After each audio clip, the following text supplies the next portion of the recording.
Now let us start with the value of supply. Provisions are contained in section number 15. Okay, section number 15 of CGST Act. अब value of supply का जो chapter है वो important क्यों है? क्योंकि GST जो लगना है वो वैल्यू ऑफ सप्लाई के ऊपर लगेगा, बराबर है। अब सेक्शन 15 क्या कहता है कि सेक्शन 15 के हिसाब से transaction value should be the value of supply only when two conditions are fulfilled. Condition number 1, supplier and recipient should be unrelated party. ठीक है, सप्लायर एंड रिसिपिएंट दोनों रिलेटेड नहीं होने चाहिए। Okay, and price should be the sole consideration.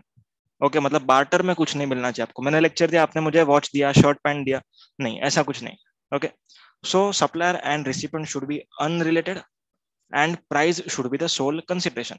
अगर ये दोनों condition fulfil होता है तो आपका वैल्यू ऑफ सप्लाई सेक्शन 15 से निकाला जाएगा। समझ में आया? अब ये हो गया section number 15 subsection 1। Section 15 subsection 2 क्या कहता है कि आपको वैल्यू ऑफ सप्लाई में कुछ चीजें ऐड करनी होंगी if they are not added. 5 ऐसी चीजें हैं जो आपको ऐड करनी पड़ेंगी। कौन सी 5 चीजें? सबसे पहला, any tax, duty, cess, fees और charges other than GST and GST cess. Okay, कोई भी टैक्स है, municipal tax, okay, green tax, जो कुछ भी टैक्स होगा उसको आपको ऐड करना पड़ेगा। समझ में? यहाँ पर एक सर्कुलर आया था which was clarifying for TCS. Okay, TCS के केस में कैसा होगा? तो answer is very simple, basic amount plus GST, इन दोनों के टोटल के ऊपर आएगा टीसीएस। समझ में? वापस से बता रहा हूँ, बेसिक अमाउंट प्लस जीएसटी, इन दोनों का टोटल के ऊपर आएगा टीसीएस। ऐसा नहीं होगा बेसिक अमाउंट प्लस टीसीएस दोनों पे जीएसटी, नहीं, बेसिक प्लस जीएसटी उसके ऊपर टीसीएस। ठीक है, this that was the departmental clarification. Second thing which you have to add is anything which was supplier's liability has been disposed of by recipient। मान के चलो मुझे कुछ एक्सपेंडिचर करना चाहिए था एज अ सप्लायर, बट मैंने इनकर नहीं किया, रिसिपिएंट ने इनकर किया। Okay, so obviously transaction value would be reduced to that extent, yes or no? Transaction value is nothing but price paid payable. Okay, whatever price is paid or payable is called as transaction value। अगर मान के चलो recipient ने कुछ खर्चा incur किया, obviously he is not going to pay to supplier because he has already incurred on the behalf of supplier. समझ में आ रहा है? ओके, तो यहां पर अपने को ऐड करना होगा। ठीक है, section 15(2)(b। Third thing which you have to add is incidental expenses. जो भी इंसिडेंटल एक्सपेंसेस इनकर किए हैं जैसे कमीशन, पैकिंग, फ्रेट वगैरह वगैरह, वो सब आपको ऐड करने होंगे। फोर्थ, इंटरेस्ट और लेट फी और by what ever name called. Okay, interest और लेट फीस, जो कुछ भी नाम से आप बुलाओ, for delayed payment of consideration. Okay, मतलब अगर समझो 60 डेज लेट पे किया तो आपको इंटरेस्ट देना पड़ेगा। So that interest should also be included in value of supply. How it will be included?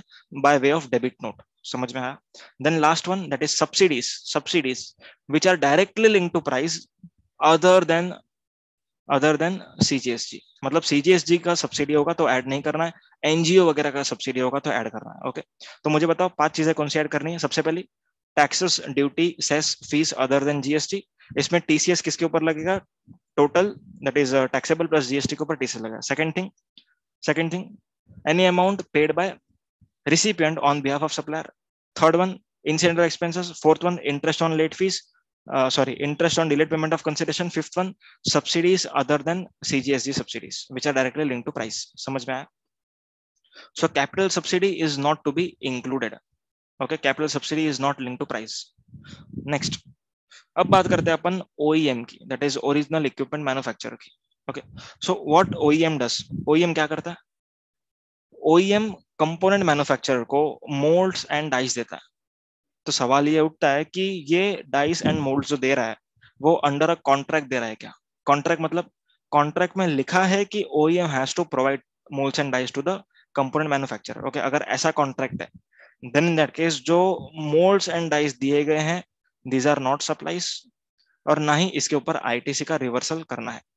However, if molds and dies are provided without contract, मतलब the liability was on component manufacturer to incur it. Okay, but किसने incur किया? Recipient ने incur किया। Okay, that is original equipment manufacturer. So in that case, जो भी transaction आपने किया है, ओके, इसमें amortised cost shall be added in the value of components. Okay, जो भी पर्सन मुझे मोल्ड्स एंड डाइस को यूज करके कुछ कंपोनेंट बना करके देगा उसके वैल्यू में अपने को क्या ऐड करना पड़ेगा? Amortised cost of moulds and dice. Okay, amortise cost, amortise cost मतलब एग्जांपल मोल्ड्स एंड डाइस 1000 रुपए के हैं एंड सपोजिंगली 10 दिन यूज हो सकते हैं। ओके, सो एक दिन आज अगर आपने सप्लाई किया तो 100 रुपीज आपको ऐड करना है, तो this is called as amortise cost. Okay, amortise cost कौन ऐड करेगा? component manufacturer will add in his value of supply.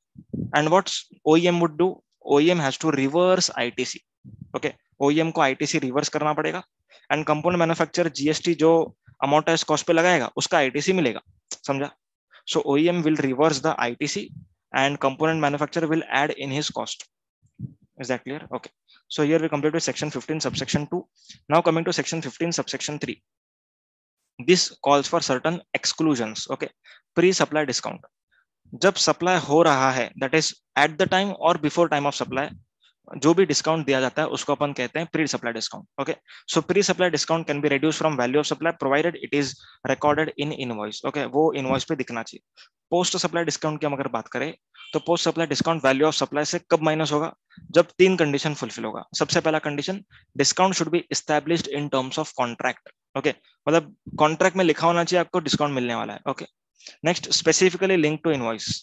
समझना, स्पेसिफिकली लिंक मतलब कौन से इनवॉइस के अगेंस्ट डिस्काउंट दिया जा रहा है ये मालूम होना चाहिए। ओके, थर्ड, जो भी रिसिपेंट ने आईटीसी लिया था at the time of original supply, okay, and जितना डिस्काउंट मिल रहा है डिस्काउंट के प्रपोर्शन का आईटीसी आप रिवर्स करो। तो this 3 condition to be fulfilled. कौन सा 3 वापस से बोल रहा हूँ? डिस्काउंट एग्रीमेंट के तहत होना चाहिए, सेकंड स्पेसिफिकली लिंक होना चाहिए, ITC should be reverse by the recipient. अगर ये तीनों कंडीशन फुलफिल हुआ तो पोस्ट सप्लाई डिस्काउंट अपने को माइनस करने मिलेगा। समझ में आया? Okay, so here we complete with section 15। Now coming to rules. जब भी सेक्शन 15 का कोई भी कंडीशन, कोई भी एक कंडीशन सेटिस्फाई नहीं हुआ, example buyers and seller both are related, या फिर price is not the sole consideration, then we will move on to check rules. हम रूल्स में जाएंगे, रूल्स चेक करेंगे कि किस तरीके से अप्लाई करना है। Okay, so section 15 subsection 1, when it is to be applied only when both the conditions are fulfilled. Okay, जब दोनों कंडीशंस एक साथ फुलफिल होगा तभी ही अपने को रूल लगाना है, अदरवाइज रूल नहीं लगाना। आया समझ में? So rule number 27, rule number 27 is for consideration not wholly in money. Rule number 28, related party. Rule number 29, principal agent transaction. Okay, rule 27, consideration not wholly in money. Rule 28, related party. Rule 29, principal and agent. Okay, and rule 30, 31 are complementary rules, वो अपने आप हो जाएंगे साथ में। So जब भी parties अगर रिलेटेड नहीं है but price is not the sole consideration, जो कि होना चाहिए, but price is not the sole consideration. मैं आपको लेक्चर दे रहा हूं and you are giving me short, so this is called as consideration not wholly in money. आया समझ में? ओके, सो इसमें हम लगाएंगे rule number 27। As per rule number 27 as per rule number 27 सबसे पहले आपको लेना है open market value. What is the meaning of open market value? Very important to note, very important. क्या है? अगर मैंने आपको लेक्चर दिया, ओके, एंड आपने मुझे शर्ट दिया, तो ये जो ट्रांजेक्शन है इसको हम वैल्यू कर रहे हैं ओपन मार्केट वैल्यू के हिसाब से। सो ओपन मार्केट वैल्यू मतलब कि अगर मैं, ठीक है, मैं अगर किसी और को बेचता, दूसरा कोई नहीं, मैं किसी और को बेचता, ओके, मैं किसी और को बेचता सेम चीज एंड प्राइस लेता, तो कितना लेता? That is the open market value.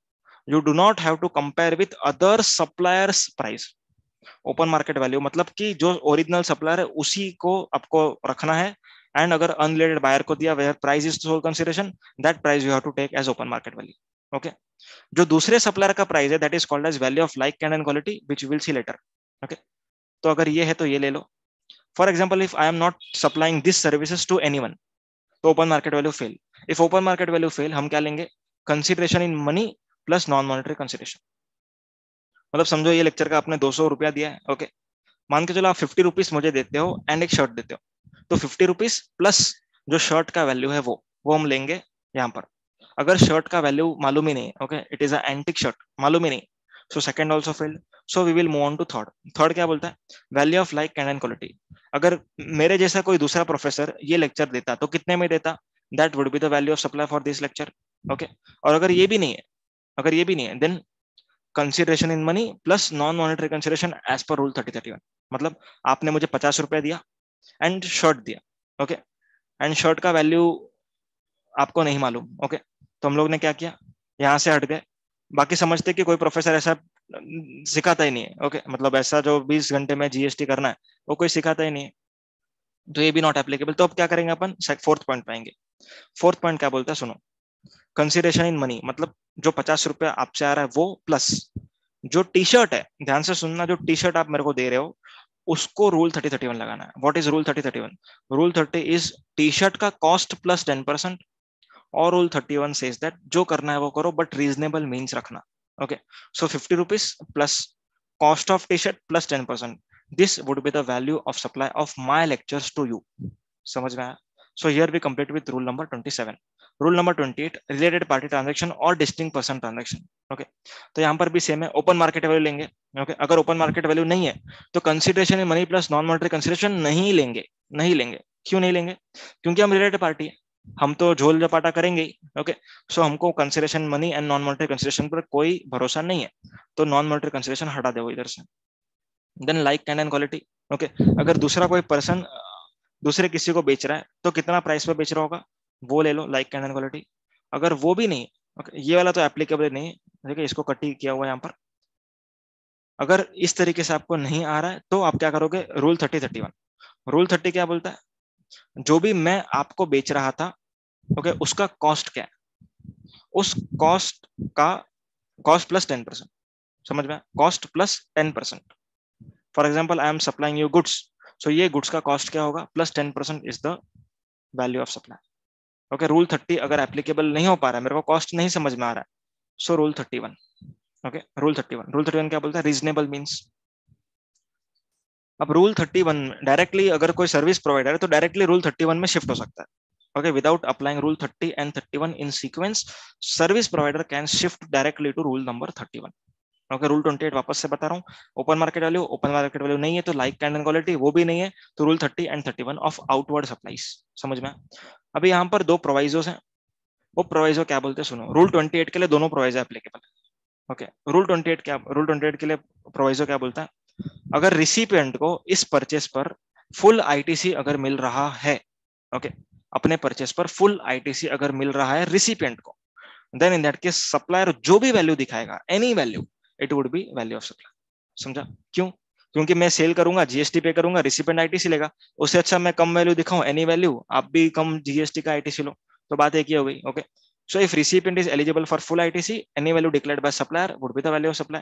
Then second proviso, ये सेकंड प्रोविजो बोला मैंने। फर्स्ट प्रोविजो क्या बोलता है, अगर आप मेरे रिलेटेड पार्टी हो, आप आपके अनरिलेटेड पर्सन को, ओके, जिसका price would be the sole consideration, okay, उसको आप कितने में बेचते हो वो लेना है आपको, उसका 90% आई विल टेक। मान के चलो कि आप लोग किसी पर्सन को 4000 में बेचोगे, तो 4000 का 90% will be my value of supply to you. आया समझ में? रूल 29, ओपन मार्केट वैल्यू लेंगे, ओके। अगर ओपन मार्केट वैल्यू, सुनो ध्यान से, ओपन मार्केट वैल्यू या फिर यहाँ पर कहा जाता है कि 90% ऑप्शन। अगर ओपन मार्केट वैल्यू आपको लेना है तो आप ओपन मार्केट है तो ले लो, अगर ओपन मार्केट वैल्यू नहीं है तो अगर आपको चाहिए तो आप 90% वाला ऑप्शन ऑप्ट कर सकते हो, ठीक है। रिसिपेंट जो सेल करेगा उसके कस्टमर को, उसका 90% will B value of supply for my supply, ये ले लो। अगर आपको, आपके पास ओपन मार्केट वैल्यू नहीं है, आपको 90% का ऑप्शन भी ऑप्ट नहीं करना है, then you go for rule 30 and 31। समझ में? Rule 30 cost plus 10%, rule 31 reasonable means. Here we complete with rule 27 to 31। Next, अभी यहाँ पर डेल क्रेडिटर एजेंट का एक छोटा सा कॉन्सेप्ट है। अभी डेल क्रेडिटर एजेंट का कॉन्सेप्ट क्या बोलता है सुनो। डेल क्रेडिटर एजेंट क्या होता है, जो पर्सन गारंटी लेता है कि ये कस्टमर पे करेगा, अगर ये नहीं पे करेगा तो मैं पे करूंगा, ओके। तो यहाँ पर अगर समझो कोई कस्टमर पे नहीं कर रहा है, जो जो डेल क्रेडिटर एजेंट ने लाया था, ओके। सो डेल, अभी अपन क्या चेक कर रहे हैं, पेमेंट कौन करेगा, डेल क्रेडिटर एजेंट पे कर देगा प्रिंसिपल को, ओके। सो जो पेमेंट डेल क्रेडिटर एजेंट ने प्रिंसिपल को कर दिया, it is called as short term advances extended to the recipient by del credere agent. So whether interest should be chargeable on these short term advances or not, okay. If invoice has been issued by Dell creditor agent in his own name, then interest should be charged. If Dell creditor agent has not issued invoice in his own name but issued in the name of principal, then interest would not be charged, okay. GST would not be charged on that particular interest. समझा? So here complete with rule 27 to 31 along with circular. Now coming to some special valuation rules. Okay, अभी foreign currency का जो purchase है उसके ऊपर क्या होगा? मान के चलो कि आरबीआई रेफरेंस रेट अवेलेबल है. ओके, मेरे पास रुपीज है, मुझे डॉलर चाहिए. मैं दुबई अपना सॉरी यूएस जा रहा हूँ, मेरे को डॉलर चाहिए. सो रुपी पर डॉलर, अगर ये रेट आरबीआई का 60 है, ओके 60 है, तो यहाँ पर जो फॉरेक्स डीलर होगा उसके दो रेट्स हो सकते हैं, दो रेट्स होंगे ऑब्वियसली. एक 60 से ज्यादा होगा, एक 60 से कम होगा. Selling rate would be higher and purchase rate would be lower. खरीदी कम पे करेगा, बेचेगा ज्यादा पे ऑब्वियसली. ओके, सो इस तरीके से रेट होगा. So when RBI reference rate is available, the foreign currency dealer जो ट्रांजेक्शन कर रहा है उसका वैल्यू ऑफ सप्लाई क्या होगा? ओके, सो अगर मेरे को समझो $10,000 मिलते हैं, सो $10,000 into selling rate minus RBI reference rate. Selling rate कितना है? 61, ज्यादा होगा. आरबीआई रेफरेंस रेट कम होगा, तो $1 into 10,000, that is 10,000 would be the value of supply. अगर परचेज ऑफ फॉरेन करेंसी की हम बात करें, तो इसमें RBI rate that is 60 minus 59, कम में परचेस करेगा ना, सो 59, तो $1 इंटू जितना भी डॉलर मुझे दे रहा है वो, that would be the value of supply.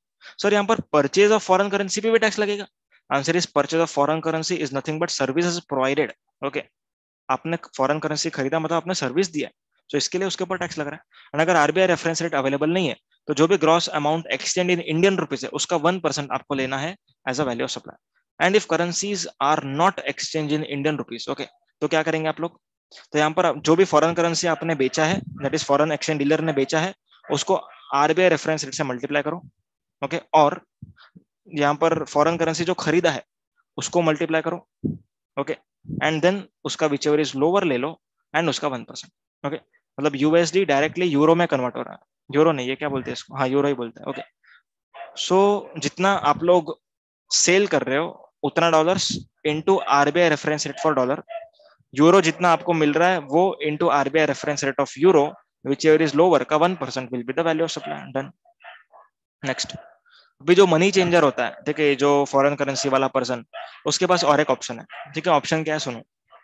एक तो वो ऑप्शन जो हमने सीखा, दूसरा ऑप्शन ये, अगर इंडियन करेंसी में कुछ एक्सचेंज हो रहा है, okay, if it is currency in Indian rupees, okay, Indian currency में, सो अप टू 1 लाख है. ओके, अप टू 1 लाख का जो भी एक्सचेंज है उसमें 1% ऑफ ग्रॉस अमाउंट एक्सचेंज और ₹250 whichever is higher. Okay, मतलब अगर मैं 70,000 एक्सचेंज कर रहा हूँ, सो 70,000 इंटू 1% दैट इज 700 और 250 which is higher. 700 is the value of supply. Okay, अगर 1 लाख से ज्यादा है पर 10 लाख तक है, सो 1 लाख के लिए ये 1,000 फिक्स है. कैसे? 1 लाख के लिए 1% अगर करोगे, मतलब मैक्सिमम फर्स्ट स्लैब में कितना बैठेगा? 1 लाख. सो 1 lakh into 1%, so it is 1,000. Okay, so 1,000 is fixed from first slab. And second slab में जो 1 लाख से 10 लाख के बीच वाला है, सपोजिंगली मैं 4 लाख एक्सचेंज कर रहा हूँ टोटल, सो 1 लाख के लिए 1,000 है एंड बचा हुआ जो 3 लाख है, 3 लाख, उसके लिए 0.5%. समझा? If total I am exchanging 4 lakh, so 1,000 is fixed. Okay, 1,000 fix हो गया किसके लिए? 1 लाख के लिए. ऊपर का जो 3 लाख है उसके लिए 3 lakh into 0.5% is the value of supply. दोनों को ऐड करेंगे. अगर 10 लाख के ऊपर है तो इन दोनों स्लैब से जो फिक्स होकर के आ रहा है दैट इज 5,500 प्लस इस स्लैब में जितना बैठ रहा है that is 10 lakh and above, sorry 10 lakh के ऊपर. Okay, not 10 lakh but 10 lakh से ऊपर. ओके, सो जितना भी, अगर 15 लाख है, सो 5 लाख के लिए 5,500. ओके, सॉरी 10 लाख के लिए 5,500 एंड जो ऊपर का 5 लाख है उसके लिए 0.1% ऑफ ग्रॉस अमाउंट एक्सचेंज. समझा? अभी यहाँ पर क्या करना है आपको? 5,500 plus 0.1% of gross amount exchange, दोनों का टोटल करो एंड 60,000 से कंपेयर करो. कितने से कंपेयर करके? 60,000 से. Whichever is lower will be the value of supply. Done. So ये सेकंड ऑप्शन हो गया. Next is life insurance business. Life insurance business में क्या है? अगर सेविंग्स इंटीमेटेड है, ओके, आप एलआईसी में अगर प्रीमियम भरते हो एंड सेविंग्स आपको इंटीमेट किया है, तो gross premium minus savings would be the value of supply, that is premium, उसके ऊपर जीएसटी लगेगी. अगर सिंगल प्रीमियम एन्युटी पॉलिसी, एक बार पैसा भरो, ओके, एक बार पैसा भर लो आप लोग, बस खत्म. सो 10% of that single premium is the value of supply. And अगर अदर्स है, ठीक है, आप हर बार भरोगे, तो फर्स्ट ईयर में 25% of premium is the value of supply and दूसरे इसमें सेकंड ईयर से 12.5% ऑफ प्रीमियम. एंड अगर आपने 100% रिस्क कवर पॉलिसी लिया हुआ है तो 100% of premium is the value of supply. Next, margin scheme. Margin scheme किसके किसके लिए होता है? सेकंड हैंड गुड्स के डीलर के लिए. ओके, सेकंड हैंड डीलर के लिए. सो इसमें क्या कहा जाता है? कि टैक्स आपके सेल वैल्यू पर नहीं लगेगा, टैक्स लगेगा मार्जिन के ऊपर। किसके ऊपर? मार्जिन के ऊपर। What is the meaning of margin? Selling price minus purchase price. Margin scheme is only available when ITC has not been availed. If ITC has been availed, no margin scheme. अगर ITC आपने लिया है तो आपको cell पे भी पूरा GST भरना पड़ेगा एंड आईटीसी से पे करो। एंड अगर आपने आईटीसी नहीं लिया एंड आप सेकेंड हैंड डीलर हो तो आप क्या कर सकते हो? You can avail margin scheme. समझ में आया? मार्जिन स्कीम में कितने पे टैक्स पे करना होगा आपको? Selling price minus purchase price. जो भी आपका मार्जिन होगा उसके ऊपर जीएसटी आप पे करेंगे। ओके, अगर आपने आईटीसी लिया तो नो मार्जिन स्कीम, अगर आईटीसी नहीं लिया तो purchase selling price minus purchase price is the value of supply. Is that very clear? Okay, अभी यहाँ पर एक नया कंसेप्ट आता है, रीपोजिशन ऑफ असेट्स। ओके, अगर बैंक ने आपको कोई असेट दिया है लोन पर, ओके, असेट्स दिया हुआ है, तो यहाँ पर क्या होता है कि अगर आपने डिफॉल्ट किया, ओके, डिफॉल्ट किया, ये मशीनरी आपने खरीदा, उसके लिए बैंक ने आपको टर्म लोन सैंक्शन किया, तो जो मशीनरी आपने परचेस किया उसका अगर आपने आईटीसी लिया है, ओके, एंड आप लोग डिफॉल्ट करते हो लेंडर को, ओके, एक बार मैं यहाँ पर इंपॉर्टेंट कंसेप्ट है इसके लिए बता रहा हूँ। यहाँ देखो,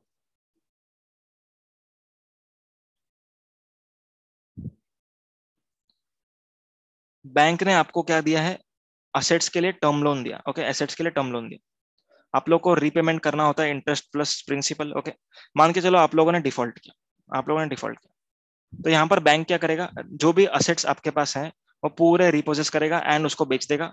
जो भी पैसा आएगा उससे सेटलमेंट कर लेगा खुद का, बचा हुआ आपको पैसा दे देगा। समझा? ये करेगा बैंक।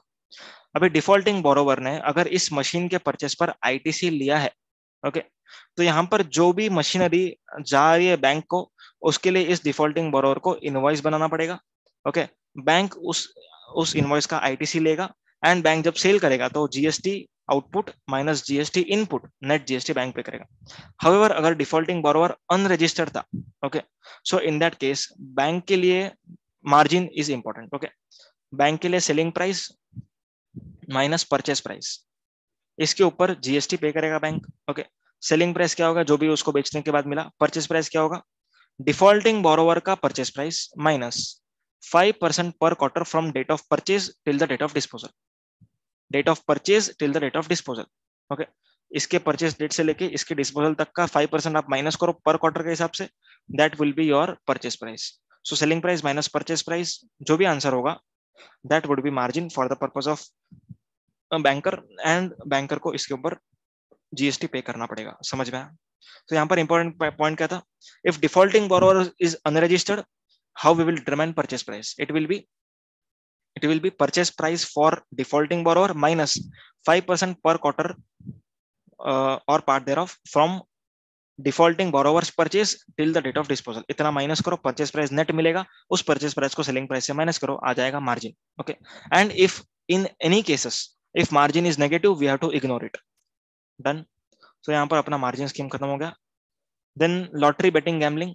ओके, लॉटरी के केस में क्या होगा? फेस वैल्यू और notified value whichever is higher, जो भी आंसर आएगा into 100 divide by 128 is the value of supply.